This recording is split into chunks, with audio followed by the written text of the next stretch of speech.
Assalamualaikum warahmatullahi wabarakatuh. Selamat pagi semuanya. Semoga semua dalam keadaan sehat walafiat ya. Nah, hari ini masuk ke pelajaran matematika lagi di kelas 9. Kita akan membahas tentang transformasi. Kalau di buku kalian itu adanya di bab 3. Nah, sekarang masuk ke pertemuan pertama ya. Materi bab 3 itu apa aja sih? Nah, ini.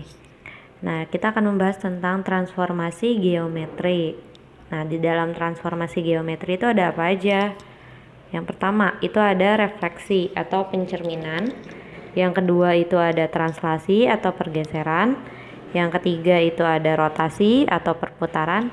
Dan yang keempat, itu ada dilatasi atau perbesaran. Ini salah ya, mohon maaf. Ini bukan pergeseran, tapi perbesaran. Oke. Nah, lanjut. Kita masuk ke pengertian transformasi geometri terlebih dahulu. Transformasi geometri itu apa sih? Ini dia. Transformasi geometri merupakan pemindahan suatu objek, titik, garis. Objek itu bisa berupa titik, bisa berupa garis, ataupun bidang datar pada suatu bidang. Nah, contohnya apa dalam kehidupan sehari-hari? Nah, ini perpindahan orang pada eskalator atau lift. Nah, kalian biasanya melihat kan kalau misalkan lift nih, kita bergerak dari lantai 1 ke lantai 2, berarti ada perpindahan tidak? Ada perpindahan. Perpindahan siapa yang pindahnya? Orang dan liftnya. Nah, itu termasuk, itu salah satu penerapan transformasi geometri. Terus ada juga bayangan atau refleksi pada suatu objek foto. Nah, ini biasanya kalian lihat kalau misalkan foto terus ada air di bawahnya. Nah, di situ kan bakalan ada pantulannya ya, refleksinya nih ya. Nah, itu salah satu konsep juga di dalam transformasi geometri. Terus bayangan refleksi pada suatu objek foto udah. Terus pantulan bayangan pada cermin. Iya, kalau kalian bercermin ada bayangannya, ada. Nah, itu juga salah satu penerapan dari transformasi geometri, dan lain-lain masih banyak. Nah, sekarang ada macam-macam transformasi geometri yang sudah tadi Ibu jelaskan, yaitu pencerminan, pergeseran, perputaran, dan kenapa Ibu nulisnya dilatasi itu pergeseran terus ya? Mohon maaf ya. Ini harusnya bukan pergeseran, tapi perbesaran. Oke, jangan sampai salah ya. Nah, ini yang akan kita bahas dalam bab ini. Tapi yang hari ini akan Ibu bahas itu tentang refleksi saja. Kita bahasnya tentang refleksi saja, sampai refleksi saja. Oke, ya langsung saja kita masuk ke materi pencerminan ya, atau refleksi atau pencerminan. Refleksi itu apa? Di sini coba kalian baca. Bayangan yang terpantul dari hasil pencerminan akan memiliki bentuk dan ukuran yang sama dengan aslinya. Begitu pula jarak objek dengan cermin akan sama dengan jarak bayangan dengan cermin. Contohnya kayak gimana? Nih, misalkan di sini ada objeknya tuh berupa uang 20.000 ya. Oke. Terus kita cerminkan nih, yang pakai garis kuning ini ceritanya cerminnya. Nah, berarti bayangannya juga akan terbentuk sama persis kan seperti objeknya. Cuma dia terbalik aja gitu kalau misalkan objeknya berupa uang gitu. Nah, terus sama persis bentuknya sama-sama 20.000 kan? Sama. Gak mungkin kan objeknya 20.000 bayangannya jadi 50.000. Wah, gak mungkin. Pasti kalau dicerminkan pasti sama bentuknya. Terus jaraknya juga pasti sama dari cermin ke objek, dan juga dari bayangan ke cermin itu sama pasti jaraknya. Misalkan sama-sama 5 cm ya berarti sama-sama 5 cm gitu. Paham ya? Paham. Misalkan juga ada misalkan dicerminkan lagi nih, ada titik A. Nah, pasti bayangannya juga sama kan jaraknya. Nah, sama pasti. Jarak dari A ke cermin itu sama seperti A aksen ke cermin, atau bisa kita simpulkan A sama dengan A aksen. A aksen itu bayangan, A itu objek. Terus di situ ada sudut siku-siku. Kalau misalkan pencerminan itu pasti membentuk sudut siku-siku. kalau dalam suatu objek ya, antara cermin dan jarak objeknya tuh membentuk sudut siku-siku. Terus ada lagi nih, misalkan di cermin ada garis AB dicerminkan, berarti kan seperti ini, jadinya A aksen B aksen. Nah berarti jarak dari A ke A aksen pasti sama, jarak dari B ke B aksen pasti sama, berarti jarak dari AB sama dengan AB aksen. Ini AB nih harusnya, AB sama dengan AB aksen. Salah.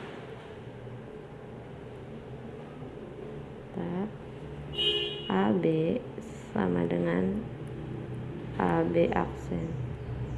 Terus jarak A itu sama aja kayak A aksen, B juga sama kayak B aksen gitu. Paham ya? Nah, refleksi atau pencerminan pada geometri itu bisa terdapat beberapa macam, bukan beberapa macam sih. Saya bisa dipelajari dalam beberapa bagian. Contohnya nih, misalkan ada pencerminan terhadap sumbu X, pencerminan terhadap sumbu Y, pencerminan terhadap titik asal atau 0,0. Nah, dan juga pencerminan terhadap garis X sama dengan K, Y sama dengan H, dan X sama dengan Y. Tuh. Sekarang kita bahas tentang yang pencerminan terhadap sumbu X dulu. Kalian semua sudah tahu ya koordinat kartesius, tahu. Nah, berarti kalau sumbu X adalah sumbu yang mana? Yang mendatar. Nah, ini sumbu X ini dijadikan cermin, sebagai cermin ya, gitu. Terus kita punya titik A. Titik A-nya itu min 5,5. Berarti kalau titik A itu ada di min 5,5 dicerminkan terhadap sumbu X. Nah, berarti bayangannya juga jadinya berapa? Min 5,5. Kelihatan kan di sini jaraknya pasti di sini tuh sama. Ini sama dengan ini. Ini sama jaraknya. Berarti kalau di sini jaraknya 5, berarti ke sini juga pasti 5. Nah, tapi dia karena di sini sumbu Y-nya negatif, berarti kan jadinya bayangannya min 5,5. Berarti kalau titik A dicerminkan terhadap sumbu X, berarti jadinya A aksen. Yang tadinya min 5,5 berarti jadinya min 5,5. Nah, misalkan ada lagi titik B. Titik B itu 2,3. Dicerminkan terhadap sumbu X, berarti jadinya 2,3. Ini kan tadinya B-nya di sini. Ini kan sama kan jaraknya dari sini. Dari sini ke sini kan pasti sama. Ini juga sama. Nah, berarti ini bayangannya. Jadi 2,3. Titik B 2,3, maka punya bayangannya B aksen atau 2,3. Nah, bisa disimpulkan kan kalau misalkan pencerminan terhadap sumbu X itu koordinat titik di sumbu X-nya tetap. Nih, tetap tuh maksudnya gimana? Ini nggak berubah nih, sama kan? Yang berubah tuh Y-nya. Tadinya 5 jadi min 5. Ini juga sama kan? Ya, yang berubah tuh Y-nya. Tadinya 3 jadi min 3. Paham ya? Nah, yang kedua ada pencerminan terhadap sumbu Y. Sama ada koordinat kartesius, berarti kalau sumbu Y itu sumbu yang vertikal. Nah, ini berarti sumbu Y. Nah, misalkan kita punya titik A min 5,5 lagi dicerminkan terhadap sumbu Y, berarti kira-kira bayangannya ada di mana? Kuadran 1 ya. Berapa? Nah, bayangannya berarti bakalan ada di 5,5 kayak gitu. Ya kan? Kalau dicerminkan kan pasti jaraknya sama, kiri ke kanan. Nah, berarti titik A min 5,5 bayangannya akan A aksen 5,5. Terus kan punya juga nih titik B min 2,4 berarti min 2,4 berarti bayangannya akan 2,4. Ini berarti bisa disimpulkan kalau misalkan pencerminan terhadap sumbu Y itu apanya, X-nya berubah. Lihat dari sini, ini yang Y-nya tetap ya sama, sebentar, ini salah nulis, harusnya min 5,5. Nah, di sini B-nya, bentar, ganti aja. Ini ya yang benar ya. Bayangannya 5,5. Nah, berarti kan sama ya Y-nya. Nah, X-nya yang berubah, tadinya min 5 jadi 5. Ini juga Y-nya sama. X-nya yang berubah, tadinya min 2 jadi 2. Oke, paham ya? Ada lagi pencerminan terhadap titik asal 0,0. Nah, kalau titik asal berarti bukan berupa garis atau ya benar. Tapi titiknya adanya di mana kalau 0,0? Di tengah-tengah 0,0. Nah, dicerminkan terhadap titik asal. Misalkan kita punya A min 5,5. Berarti ini kan jarak dari sini ke sininya gini ya, jadinya set. Dicerminkan nih. Pasti kan bakalan ada di sini kan. Ini berapa nih? 1, 2, 3, 4, 5 berarti. 1, 2, 3, 4, 5. Nah, berarti bayangannya akan ada di sini. Coba kita lihat. Nah, bayangannya bakalan ada di sini. Koordinatnya berapa? Koordinatnya 5, min 5. Lihat di sini koordinatnya ini kan. X-nya 5, Y-nya min 5. Kayak gitu. Berarti kalau titik A min 5,5 direfleksikan terhadap titik 0,0, itu akan terbentuk bayangan di A aksen 5, min 5. Terus aja juga titik B, berarti bakalannya kan begini. Set. Nah, ini berapa nih titik yang dilewati? 1, 2, sini. Nah, berarti B aksennya akan ada di titik berapa? Titik 2,4. Nah, berarti kalau B min 2,4 dicerminkan terhadap titik asal 0,0, bayangannya akan ada di 2,4. Paham ya? Coba kita cek dulu. Oke, bisa. Ya, kalau misalkan pencerminan terhadap titik asal, koordinat semuanya berubah, X berubah, Y berubah. Nah, itu lanjut. Kalau ada lagi pencerminan terhadap garis X sama dengan K, sama kayak ini konsepnya sama seperti tadi pencerminan terhadap sumbu X. Salah, maksudnya pencerminan terhadap sumbu Y. Oke, seperti ini, cuma dia tidak pas di sumbu Y atau bisa jadi bergeser, bisa ke kiri ke kanan. Nah, kebetulan di sini kan ada cerminnya itu X sama dengan 1, berarti ini ditarik garis lurus di X sama dengan 1 cerminnya itu. Berarti kalau kita punya titik A min 5,5, berarti cerminnya bakalannya ada di mana? Salah, maksudnya bayangannya adanya di mana?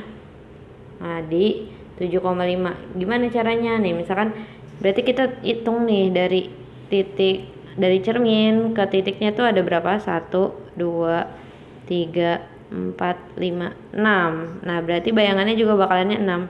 1, 2, 3, 4, 5, 6. Nah, bakalannya ada di sini. Udah tadi udah dibuktikan ya. Berarti berapa? 7,5. Betul. Terus ada lagi nih, misalkan B min 2,4. Berarti bayangannya ini berapa nih titiknya dari cermin? 1, 2. Berarti ini juga 1, 2. Udah di sini. Salah, masalah 3. 1, 2, 3. Ini 1, 2, 3. Nah, berarti adanya di situ. Berapa bayangannya? B 4, min 4. Bisa ya? Bisa. Yang kelima itu pencerminan terhadap garis Y sama dengan H. Kalau tadi garis X sama dengan K, sekarang Y sama dengan H itu sama kayak seperti pencerminan terhadap sumbu X. Nah, ini tapi digeser ke atas atau ke bawah bisa. Nah, ini kebetulan berarti Y-nya sama dengan 2, berarti di 2 ya Y-nya ya, sepanjang 2 itu. Sekarang kita punya titik A min 5,5. Min 5,5. Nah, ini berarti kan dihitung sama seperti tadi. Jarak dari cermin ke objeknya berapa? 1, 2, 3. Nah, berarti bayangan yang akan terbentuk juga 3 jaraknya dari cermin. 1, 2, 3. Nah, bakalannya ada di situ. Berapa koordinatnya? min 5, min 1. Betul ya. Terus ada juga yang B-nya. Ini berapa nih jaraknya dari cermin? 1, 2, 3, 4, 5. 5 jaraknya terus. Nah, berarti pasti ke bawahnya juga 5. 1, 2, 3, 4, 5. Nah, jadi B aksennya 4, min 3. Titiknya B 4,7, bayangannya 4, min 3. Jaraknya ini sama-sama 5, ini sama-sama 5 ya. 5, ini sama-sama 3. Tuh. Paham ya? Nah, yang terakhir yaitu pencerminan terhadap garis Y sama dengan X. Di sini ada koordinat Kartesius. Nah, di sini garis Y sama dengan X itu berupa garis lurus. Bisa seperti ini, bisa juga bergeser ke atas atau ke bawah, tergantung nanti persamaan garisnya.